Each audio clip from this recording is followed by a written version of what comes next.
No, that outfit doesn't look great on you. No, your hair, it's awful. If I were you, I would stay at home. It's really surprising for me to hear how shocking it is for everyone that 3 weeks ago there were 2 YouTube channels who posted exactly the same video. One of them is Charming Marie with a video called 7 Culture Shocks as an American in the Netherlands. And the other one is from TNT Go Dutch with a video called 7 Culture Shocks from Americans living in the Netherlands. So the titles of these videos are almost exactly the same and they're posted just 2 days apart. I'm curious if they experienced the same 7 culture shocks or maybe totally different ones.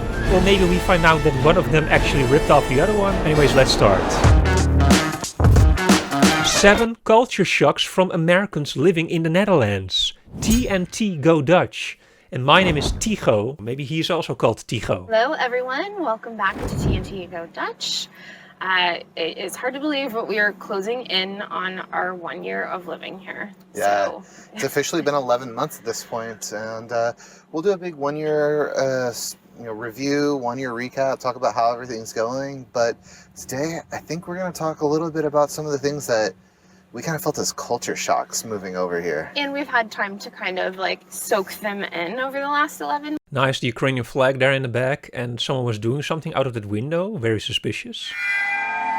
Anyways, I'm not distracting myself. I'm focused. So we're going to take you through 7 that we felt were the most important that what we've gone through the past year and what are still a little bit shocking to us as we navigate our day-to-day life here. And on top of that, we thought, why not take you around the beautiful city that we now get to call home, Leiden, through Single Park, which is an entire park that covers around the area of the old downtown. City center, yeah, it's beautiful. It's about 1 kilometer, I think. Around. I think it's 3. Is it? Is Yeah. it 3? And it takes you basically in a big circle around Leiden. So we're going to pick it up kind of near where, if you're a Leiden local, over next to Vrend or... we're at Jan van Houtkade. Yeah, exactly. So let's go check this out. I hear there's a pretty cool place. A buddy of mine was living in Leiden and he moved to Malta now, so I have no reason to go to Leiden anymore. But it's a very nice town. A little gnome hidden, built into the tree for a little house for it. I'm in. Let's go. Let's go. This guy right here, this little animal, tells us that we're actually on the Single Park track. They're cut out of metal, and this one's little ducks. De Ant? De Ant, yeah? Okay, so they say de eend, maybe. De eend is duck in Dutch, de eend. And then maybe with a French accent, de ant. I don't know. De eend.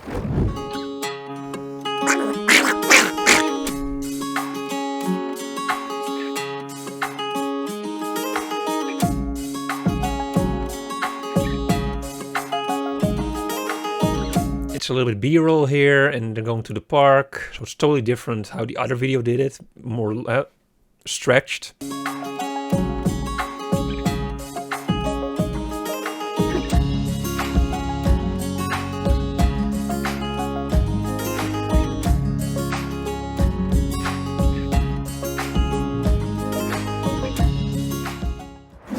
the first thing that's been really affecting us a lot lately is holiday. Yes, very timely. Yeah. So the first culture shock would be how holiday, not holidays like we would say in the US, but like holiday Christmas. like vacation are celebrated here. Right, so it's now early August, and people take holiday for 2 weeks, at least a week, and it's just not that way in the US. I was lucky if I could take a week off to do something for work. It was really not the same way it is here. And it's interesting because a lot of the restaurants and businesses, like even the bakery we walked by on the way to get here, is on summer break right now, which is really different because... Yeah, well, here in Amsterdam, those summer breaks for stores or restaurants, etc., doesn't happen that much. Usually they got employees, to work in the holiday. How do you do it in the US then, or wherever you're from? You're glad that you can go 1 week, or what? You could not get away with that in the US. I remember like a few places would close for like a week to celebrate time with their families. It was like really, really odd. Here, the doctor's office closes for 2 weeks because they're going to go on family holiday, which is great. I get it all, and that's super awesome that they can do that. But it's just so different that these people, really do get to celebrate, and they don't have to do the weird, like, all right, I'm gonna take this time off so you can take that time off, and we can have coverage and all of the different stuff like that, like you had to do back when in your jobs. It's really much more of a situation where people are allowed to enjoy themselves and really close down shop. Yeah, if it's their own shop, huh?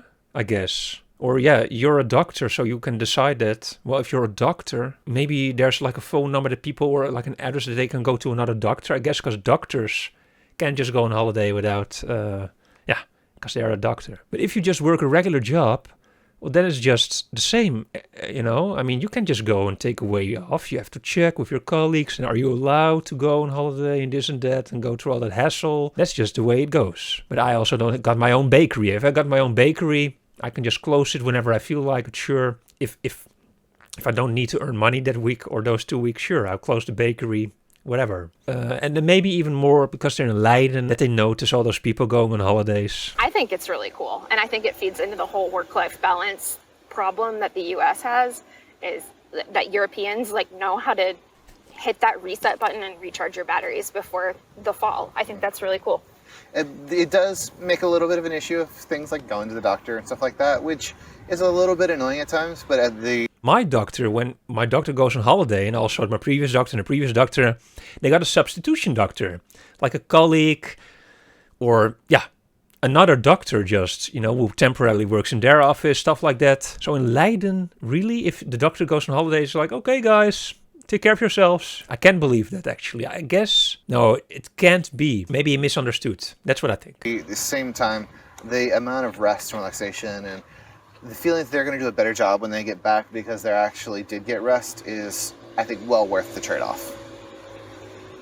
And did you want to talk about your like holiday pay and how that works? So actually, I work for a Dutch company here, and one of the things I get is holiday pay. So there's an amount of money that they set aside out of my compensation plan that is used for going on these vacations. Most people get it paid around May time period, and it's basically, to some people, like an 8% of their entire yearly salary that they're supposed to use to go on vacation and enjoy themselves. So I think that's super cool.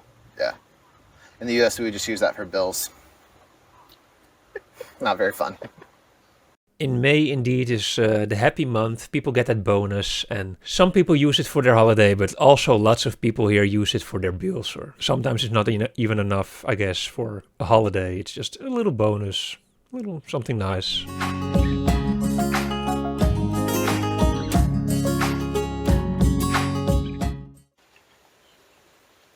Birds that won't attack me. So there's randomly a bird, like, Sanctuary? yeah. And you can just walk by and see them. They're doing their thing. Pretty cool. Yeah.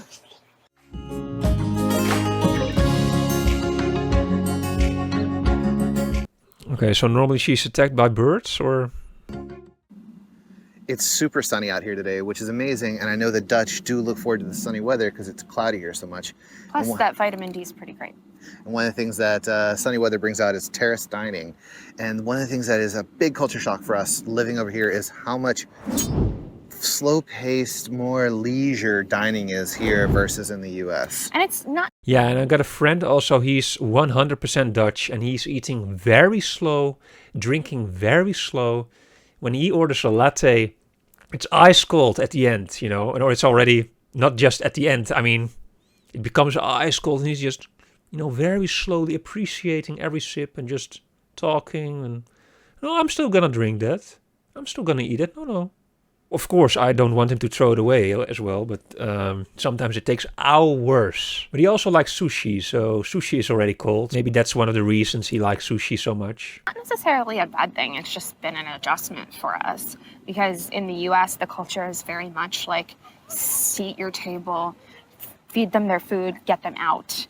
And here it's a much more leisurely, more of an experience, really like centered around like interacting with other people. And it's a little bit lengthier of an experience. And we've experienced that all over Europe, not just the Netherlands, but it's just so different. And it's to this point, I'm kind of used to it. I think the main difference is that the waiters here And the waitresses are not constantly asking, is there anything you want? Is there anything you need? Is there anything you want? Is there anything you need? Is there anything you want? Is there anything you need? Feed them their food, get them out. Is there anything you want? Is there anything you need? The doctor's office closes for 2 weeks. Is there anything you want? Is there anything you need? Feed them their food, get them out. Is there anything you want? Is there anything you need? Yeah? Is there anything you want? Is there anything you need? Feed them their food, get them out. Is there anything you want? Is there anything you need? I think that's really cool. Is there anything? Shut the hell up. And that's a little bit how it is in the US. That gives you a little bit feeling like, okay, I have to go now because they keep asking me, just shut up. Yes, everything is fine. Yes, everything is okay. No, I don't want anything else. Just leave me alone. That's what I want. Go. With the flow. Do it a little bit now, but it definitely was something that was harder for us to get used to, was the idea that we could go out for a quick dinner and take an hour and a half. Well, yeah, and we would like plan for an hour and then we'd be like, oh, okay, we have something else to do. We need. So they're really used to that someone is there, to remind them, okay, guys, is there anything else you want? Are you sure? So without that, they're just there for 1.5 hours, which is still relatively, quick compared to my Dutch buddy. Right. We need to go. So we've learned to plan more accordingly and to just like slow down a bit. And I think that's kind of impacted other parts of our life too. Well, even like when we were in Paris a few months ago, we heard this family talking to beside us about how they're going to do like 5 or 6 different things in one day in Paris. We're going to go to the Eiffel Tower, we're going to go to the Louvre, and we're going to do this. And I was just exhausted listening to them. Yeah. And I was like, oof, they're Americans. Yeah, absolutely. It feels maybe like I'm only critiquing here. Maybe I am. I don't know. But when you go to Paris, when I go to Paris, I also, you do multiple things on the same day, because why not? There's so many stuff to do. Okay, so let's, for example, you're in Paris. You can do the Eiffel Tower, the Arc de Triomphe, Montmartre with the Sacré-Cœur, the Louvre. Okay, and what's the 5th thing? Maybe Pantheon or something. So from those 5 things, only the Louvre takes a long time. So if those Americans in the subway really were doing 5 things and one of those 5 things was the Louvre, then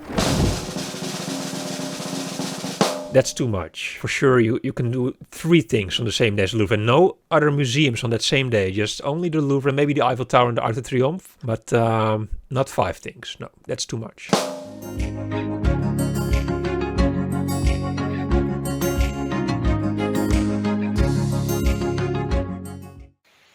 We found it. Yay. Well, that's just adorable. It's real small. How cute. Adorable. It'd be the Elmer family on Planson 2. Twee. Way. Twee. And there's got a little bell, so you can ring this little bell.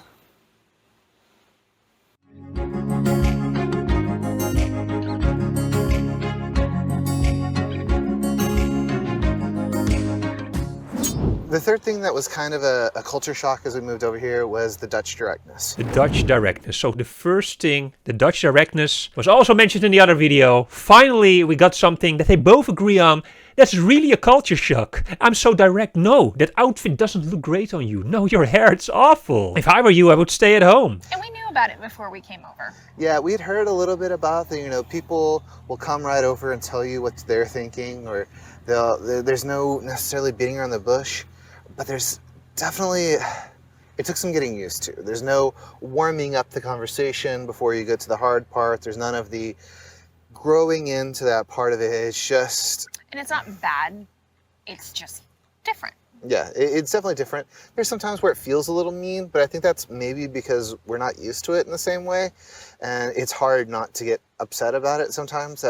It's really surprising for me to hear how shocking it is for everyone that the Dutch are so direct. For me, it's just normal. It's just a normal way of communication. And I think that small talk, on the other hand, like, hey, how are you doing? Hey, small talk, small talk, small talk. Are you blowing it? When is this person finally going to ask the question that they're actually trying to ask? I mean, usually I'm just like, okay, what is it? You have a question or something like, what's up? You come here, hey, how am I doing? Yeah, I'm doing good. I don't know, who are you? I don't know you.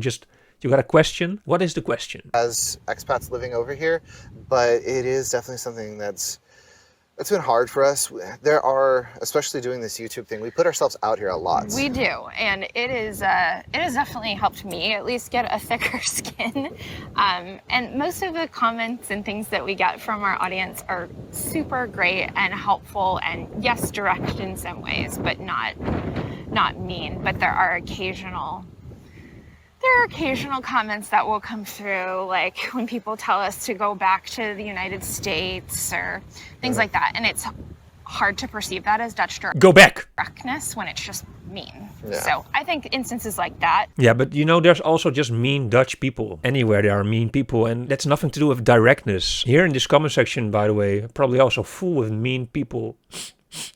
It's very hard to decipher what that feels like. But like going down the street and people, like we met a fan a couple of weeks ago and they walked up and like, oh, what's going on with the fertility stuff? We'd seen this guy for maybe 10 seconds and that's where he leaped into. But like we're totally an open book when it comes to stuff like that. And we've put that out there for the world to see. So like for us, like that's just like not a big deal. Yeah. But all in all, I think it's useful sometimes, but sometimes it does feel a little mean. Yeah, it's gonna take some more getting used to, I guess.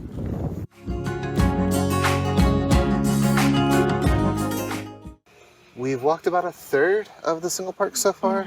It's really, really nice. It feels a lot longer, I think, because it's warm. It's quite warm, but we Yeah. found a nice shady bench to take a little break. What do you think of the single park that you've seen so far? Just the park system here in the Netherlands is pretty awesome. So the single park. I don't think I've been there yet, but I guess you have to be single. And particularly here in Leiden, like this one is a lot bigger than I expected. There's lots of really cool little sights to see throughout your walk. And right now we're in an area where there's like tons of boats on the water, people living in boats, and it's just really cool. Yeah, it's really, really pretty.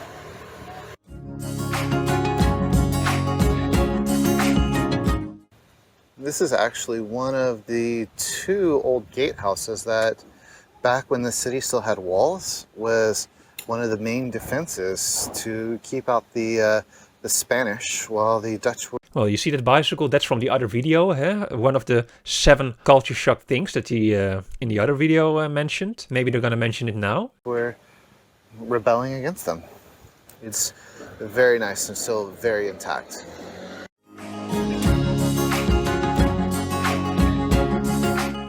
Here's a little bonus. So we have some of these in the United States, but not as many. Here in Leiden, specifically, there's little lending libraries, or mini beebs, as they're called. And the idea...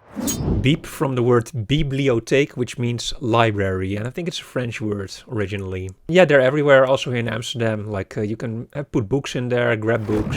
idea is that you can take a book for free or leave a book for someone else. And there's Dutch and some English books in there too. I just love seeing them all over the city. I think it's adorable. Yeah, or So Spanish. there's some DVDs in this one too. Ooh, fancy.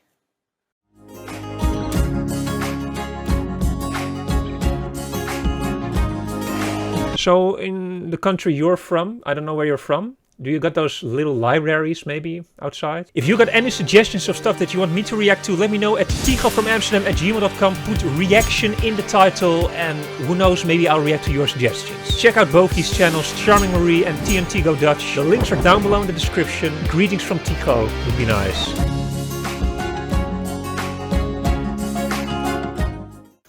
The fourth thing that really surprised us is just how much infrastructure is here to really support the people who live here. And we've talked about infrastructure in a few of our videos before. Yeah, but the fact that we don't own a car, I mean, After a year, it's Yeah. still pretty awesome and really refreshing. Tracy used to drive an hour to work to and from every single day, and I don't miss that at all. Yeah, I have less gray hair since moving over here.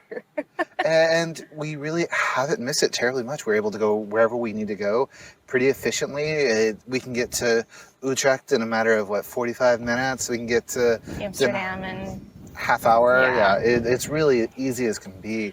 The only times we really miss is when we had to move things. yeah. There've been very few times where I felt like we needed a car, and even then, there are things like green wheels that you can rent, which is great. And you are just about to get your driver's license, so we'll be Yeah. able to do things like Yeah, green wheels or smart car, snap car, I don't know. That's what I was gonna say, but she said it very good. that. I would say the one exception to the infrastructure rule right now is probably Schiphol. Oh yeah, Skiple's a mess. Not really looking forward to our flight. Yeah, we saw that it's 4 hours to get into Schiphol. I will say it's lovely that the train station's in the airport. That's amazing. For It's a brilliant idea. For sure. But the fact that people are there for 4 hours and are still missing their flights is like... Yeah, but that's only now. Since the pandemic, there were less and less employees because, of course, there were no flights. And then lots of those people realized, hey, wait a second, I can work somewhere else. And I don't have to, carry 23-kilogram suitcases all day. There's just a shortage of employees now in Schiphol. And that's why it's a big mess indeed. Terrifying. Yeah, so we'll see how that goes. Wish us luck.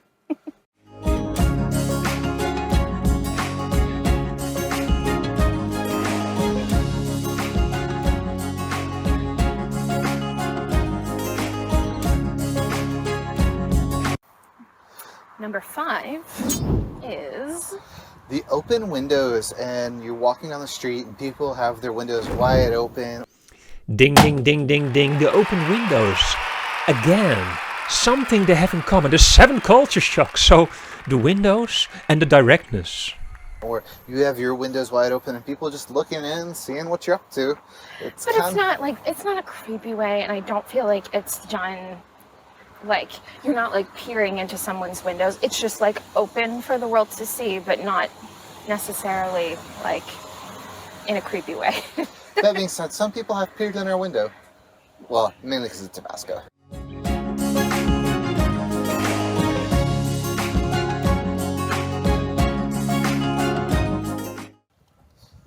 What's been probably your favorite thing about living over here? That leads us into number 6. And that is how close everything is. And we're talking about kind of 2 different ways. Just how close it is for us to go to the grocery store. We've mentioned this in our videos before. The closest nice grocery store where I didn't feel like I was going to get held up was a 20-minute drive from where we lived. You know, I want to argue against that because I'm from Houston, but it's true. They actually closed one of the entrances to that store that was nearest to us to prevent theft. So it was real bad. So now we can walk 5 minutes to an Albert Heijn XL. To an Albert Heijn XL. Which is awesome. And be able to buy groceries on Tuesdays. There's a market there. But there's the other side of it as well, is how close everything is as far as cities go. That was one of the driving forces for us coming over here, was we wanted to be able to see more of Europe and more of the world, and the Netherlands is the perfect location for it when Schiphol is operating properly. But that being said, I mean, taking the train places has been awesome. We took the train to Antwerp, and that was really amazing. And we've been able to go to Paris. We went to London, Milan. We're going to Ireland this weekend. We're going to Poland soon. And everything is so inexpensive for getting around over here, which is amazing. I really think of it almost in the same way I think of going to another city in the U.S. Definitely, definitely.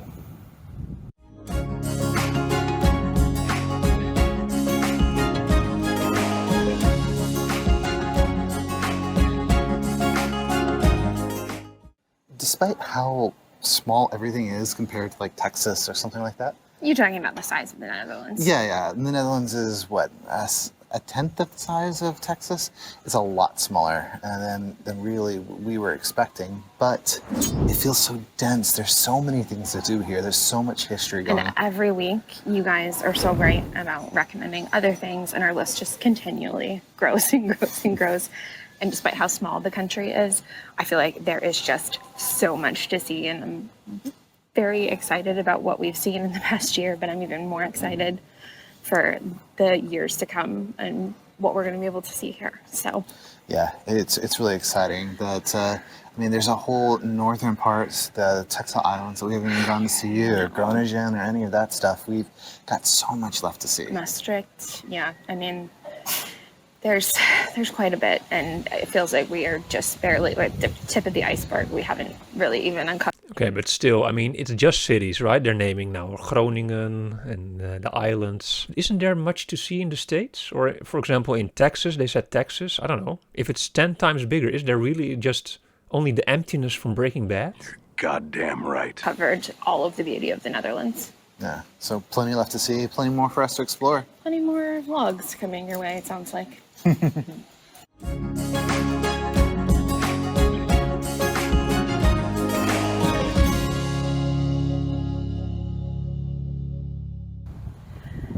that is going to take us to almost the end of the single park Yeah, we're, I would say 97% of the way around it. in about 14,000 steps in. Yeah, it's a lot longer than we really 97%. Oh, okay. Yeah, really precise. expected, but it was really, really Good. beautiful. It's good exercise and it's a pretty day. So thank you so much for joining us as we talked about our culture shocks and culture shocks we're still experiencing almost a year in. Also, thank you for joining us for this trip as we walk around the single park. It's beautiful. There's tons of little things here and there that you could go explore. Tons of things we didn't even really look into because there's like a children's playground and things like that. And we don't want to film random people. So yeah, with that, if you enjoyed this, please let us know what else we should be checking out, what culture shocks you may have experienced while you were here, and let us know what else we should be doing. And that being said, we are closing in on almost 2,000 subscribers. So if you've been following us from the very beginning or you've just started following us and you're enjoying the content you're seeing, we would really appreciate if you took the time to just go ahead and subscribe to our channel. We've got a lot of exciting content coming up in the next couple weeks. We mentioned earlier our 1-year update is going to be up in the next couple weeks. And yeah, lots of exciting stuff to come. So thank you all for joining us this week. We'll see you next week. Bye. Bye. The main question after watching this video now is, what are their names? TNT. TNT Go Dutch. That's, I assume their names are T and T, right? TNT Go Dutch. 2,000 subscribers. Oh, but they got 3,000 now. Oh, I thought it was a much bigger channel. But 3 weeks ago they had almost 2,000, and now, wow, this is insane. 200,000 views in 3 weeks. Very good. Chapeau, very good. The only things they had in common, these two videos, are the Dutch directness and the windows. Yeah, the windows, the curtains. So all in all, we got 12 culture shocks from Americans living here in the Netherlands.